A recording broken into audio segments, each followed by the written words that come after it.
नमस्कार दोस्तों, आइए सुनते हैं एक स्विस लोक कथा सौतेली माँ। बहुत दिनों की बात है। एक शहर में एक आदमी रहता था। कुछ समय बाद उसकी पत्नी की मृत्यु हो गई। उसकी एक बेटी थी। उसका नाम था टॉम। एक दिन उस आदमी ने दूसरा विवाह करने का फैसला किया। उसका विवाह तो हो गया, परंतु उसकी दूसरी पत्नी बहुत चालाक निकली। कुछ ही दिनों में सौतेली माँ ने टॉम के साथ पूरा बर्ताव करना शुरू कर दिया।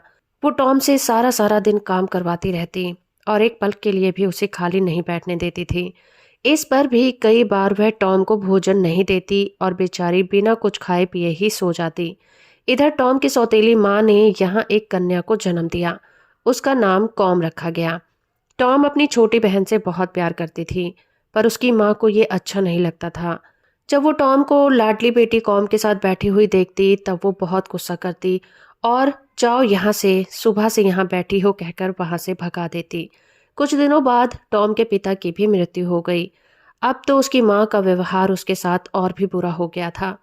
टॉम को इतने बड़े मकान के रसोई घर के साथ वाले कमरा एक स्टोर रूम मिला हुआ था। वो वहीं उठती बैठती और वहीं सोती थी। उस मकान के दूसरे कमरों में जाने की उसे इजाजत नहीं थी। बस वो साफ सफाई करने ही वहां जा सकती थी। टॉम को बहुत सारा काम करना पड़ता था। सारे घर की सफाई और कपड़े साफ करना, फर्श रगड़ना, सारे घर के बर्तन मांजना इत्यादि वो सभी कुछ करती थी। काम करते करते कई बार वो बहुत ज्यादा थक जाती थी, पर वो कभी भी शिकायत नहीं करती थी। एक दिन सौतेली माँ ने टॉम से कहा कि आज कुछ मछलियां पकड़ कर लाओ और दोनों में से जिसकी भी टोकरी भरी हुई नहीं होगी उसे मार पड़ेगी और खाना भी नहीं दिया जाएगा। टॉम जानती थी कि ये चेतावनी सिर्फ उसी के लिए है, क्योंकि कॉम को ना तो मार पड़ेगी और ना ही उसे भूखा सोना पड़ेगा। टॉम सुबह से शाम तक तालाब के किनारे बैठी रही। उसने बहुत सारी मछलियां पकड़ी और अपनी टोकरी भर ली, पर कॉम सारा दिन इधर उधर घूमती रही और नाच गाने करती रही। सूर्य अस्त होने तक कॉम ने मछली पकड़ना शुरू भी नहीं किया था। कॉम ने जो ही अपनी बहन टॉम की टोकरी मछली से भरी हुई देखी तो उसे एक तरकीब सूझी। वो कहने लगी, देखो बहन, तुम्हारा चेहरा धूल से भर गया है। तुम इस निर्मल जल में स्नान क्यों नहीं कर लेती? माँ तुम्हारा चेहरा इतना गंदा देखेगी तो क्या कहेगी? टॉम को ये सलाह अच्छी लगी। वो उधर स्नान करने के लिए तालाब में घुसी और इधर कॉम ने उसकी मछलियां अपनी टोकरी में डाल ली और टोकरी उठाकर जल्दी से घर को भाग गई। जब टॉम ने देखा कि उसकी मछलियां कॉम उठाकर भाग गई है तो वो बेचारी जोर जोर से रोने लगी। थोड़ी ही देर में तालाब पर एक जल परी निकली और उसने टॉम से कहा, क्या बात है बेटी, इतनी जोर जोर से क्यों रो रही हो? तब टॉम ने जल परी को सारी कहानी कहकर सुनाई। मेरी रक्षा करो, आज जब मैं घर पहुंचूंगी तो मेरी सौतेली माँ मुझे बहुत मारेगी। जल परी ने उसे हौसला दिया और कहा, तुम चिंता मत करो, तुम्हारे कष्ट के दिन अब दूर होने वाले हैं। तुम्हारी टोकरी में मैंने एक सुनहरी आंखों वाली मछली रख दी है। इस मछली को अपने घर के पास वाले कुएं में डाल देना। बस फिर इससे तुम जो भी मांगोगी वही मिल जाएगा। टॉम ने जलपरी को धन्यवाद दिया और घर जाकर उस मछली को कुएं में छोड़ दिया। उस रात उसकी सौतेली माँ ने उससे कुछ नहीं कहा। जब टॉम उस कुएं पर पानी भरने जाती तो वो मछली उसे दिखाई देती और वो उससे बातें करती, परंतु जब कोई और आ जाता तो मछली पानी में छुप जाती थी।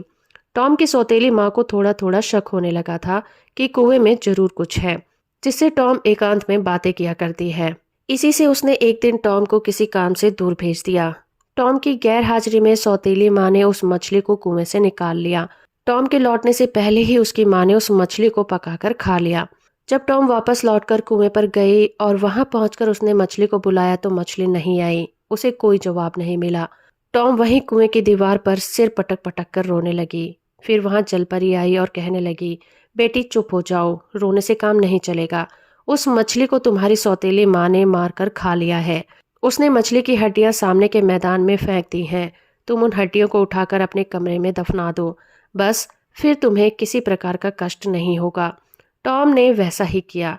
मछली की हड्डियों को दफनाने के तुरंत बाद ही टॉम के सलमे सितारों से जड़ी हुई एक साड़ी और सैंडल निकले। दूसरे दिन एक त्योहार था। त्योहार में लाखों लोग इकट्ठे होकर झूला झूलने और खुशियां मनाने गए थे, परंतु उस दिन सुबह ही टॉम को घर बैठने का हुक्म मिल गया था। उसकी सौतेली माँ ने चने और चावल से भरी दो बड़ी बड़ी टोकरियों को जानबूझकर आपस में मिला दिया। वो टॉम को मेले में नहीं जाने देना चाहती थी। उसे विश्वास था कि ना तो ये काम खत्म होगा और ना वो मेले में जा पाएगी। उसने टॉम से कहा कि तुम घर बैठकर इन चने और चावलों को अलग अलग करो घबराने की कोई बात नहीं है, थोड़ी देर का काम है, जल्दी से काम खत्म करके मेले में आ जाना। इतना कहकर दोनों माँ बेटी सुंदर सुंदर कपड़े और गहने पहनकर मेले में चली गई। उनके जाने के बाद टॉम की आंखों से आंसू बहने लगे।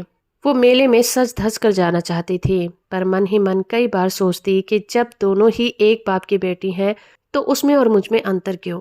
टॉम ने सिसकिया लेते हुए कहा, हे जलपरी, मेरी सहायता करो। उसी क्षण वहां सैकड़ों चिड़िया इकट्ठी हो गई। सब चिड़ियों ने थोड़ी ही देर में चनों और चावल को अलग अलग कर दिया। टॉम झट से मेले में जाने के लिए तैयार हो गई। उसने अपनी सलमे सितारों वाली साड़ी और सैंडल पहने, जो उसे कल मछली की हड्डियों को दफनाने के बाद मिले थे। उस साड़ी में टॉम राजकुमारी जैसी लगने लगी थी। जैसे ही टॉम मेले में पहुंची, कॉम उसे बड़ी हैरानी से देखने लगी। वो अपनी माँ के कानों में कहने लगी, देखो माँ, कितनी खूबसूरत लड़की है, ऐसा लगता है जैसे कोई राजकुमारी है। इसकी शक्ल बहुत कुछ हमारी बहन टॉम से मिलती जुलती है। उधर जब टॉम ने देखा कि उसकी सौतेली माँ और कॉम उसकी ओर आंखें फाड़ फाड़ कर देख रहे हैं, तो वो वहां से भागने लगी। जल्दी में उसकी एक सैंडल वहीं रह गई। उस सैंडल को वहां घूमते हुए सिपाहियों ने उठा लिया और जाकर उसे राजा को दे दिया। राजा ने उस सैंडल को बड़े ध्यान से देखा। सैंडल बहुत खूबसूरत था। राजा ने उससे पहले कभी इतना सुंदर सैंडल नहीं देखा था। राजा ने उसी वक्त घोषणा कर दी कि जिस लड़की ने ऐसा सैंडल पहना है उसे पकड़कर राज दरबार में लाया जाए। सिपाही अपने घोड़ों पर चढ़कर मेले में पहुंचे और टॉम को पकड़कर राजा के पास ले गए। राजा ने जैसे ही टॉम को देखा, उसी क्षण उसने टॉम को वहां की महारानी बनाने का निश्चय कर लिया। दोनों का विवाह हो गया। टॉम आराम से राजमहल में रहने लगी। अब उसे किसी बात की चिंता नहीं थी, परंतु उसकी सौतेली माँ और कॉम को इस घटना पर बहुत दुख हुआ। वे दोनों टॉम को मार देना चाहती थी, परंतु उन्हें राजा से डर लगता था। कुछ दिनों के बाद टॉम के पिता की मृत्यु दिवस मनाया गया। टॉम को अपने घर जाना पड़ा। टॉम को घर में पाकर पहले तो उसकी सौतेली माँ बहुत बनावटी हंसी हंसती रही और कहती रही, मेरी बेटी बहुत अच्छी जगह पहुंच गई है, भगवान तुम दोनों की उम्र लंबी करे। फिर थोड़ी देर बाद चेहरे पर गंभीर भाव लाकर कहने लगी, आज के दिन मैं भिखारियों को नारियल देना चाहती हूँ। कितना अच्छा हो कि तुम खुद ही नारियल तोड़कर भिखारियों को दे दो। टॉम बड़ी खुश होकर नारियल के पेड़ पर चढ़ गई। जैसे ही टॉम ऊपर चढ़कर नारियल तोड़ने लगी, सौतेली माँ ने नीचे से वृक्ष काट दिया। सौतेली माँ अंदर ही अंदर बहुत खुश थी, पर बाहर आंखों से बनावटी आंसू भी गिर रहे थे। वह रोती रोती राजा के पास पहुंची। वहां जाकर वो जोर जोर से चिल्लाने लगी, महाराज, मैं लुट गई। मेरी बेटी नारियल के वृक्ष से गिरकर मर गई है। हे भगवान, तुमने मुझे क्यों ना उठा लिया। राजा को टॉम के मर जाने पर बहुत दुख हुआ। विनाश काले विपरीत बुद्धि, यही कहावत टॉम की सौतेली माँ पर भी चरितार्थ होती है।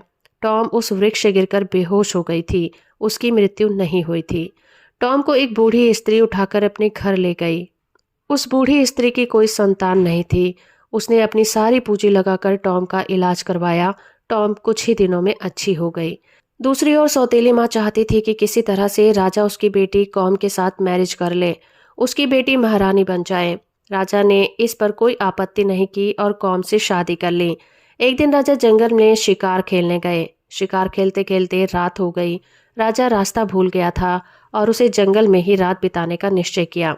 आसपास कोई मकान या सराय भी नहीं थी। राजा को दूर एक दीपक जलता दिखाई दिया। वो उसी की ओर चल दिया। वहां पहुंचकर उसने दरवाजा खटखटाया। बूढ़ी स्त्री ने दरवाजा खोल दिया। राजा ने कहा, मैं राजा हूँ, शिकार खेलते खेलते रात हो गई। अगर तुम आज रात यहाँ ठहरने दो तो तुम्हारी बड़ी मेहरबानी होगी। मैं सुबह होते ही यहाँ से चला जाऊंगा। उस स्त्री ने राजा को अंदर बिठा लिया। ये वही घर था जहाँ टॉम रहती थी। उस स्त्री ने राजा को भोजन कराया। भोजन बड़ा ही स्वादिष्ट था और उसमें भी केवल वही पदार्थ बनाए गए थे जो राजा को बहुत अच्छे लगते थे। राजा ने उस स्त्री से पूछा, माताजी, ये भोजन किसने बनाया है? मेरी बेटी ने, उस स्त्री ने जवाब दिया। कहाँ है तुम्हारी बेटी? राजा ने पूछा। बूढ़ी स्त्री ने टॉम को राजा के सामने खड़ा कर दिया और कहा, यह रही मेरी बेटी। राजा टॉम को दोबारा पाकर बहुत खुश हुआ। टॉम ने सारी बात राजा से कह सुनाई। राजा ने कॉम और उसकी माँ को जेल खाने में बंद कर दिया। तो अब सौतेली माँ और उसकी बेटी को यह मालूम हो गया कि भगवान के घर में देर है, अंधेर नहीं। तो दोस्तों, अभी आप सुन रहे थे लोक कथा सौतेली माँ। उम्मीद करती हूँ ये कहानी और मेरा प्रयास आपको अच्छा लगा होगा। वीडियो को लाइक और चैनल को सब्सक्राइब करना बिल्कुल मत भूलिएगा।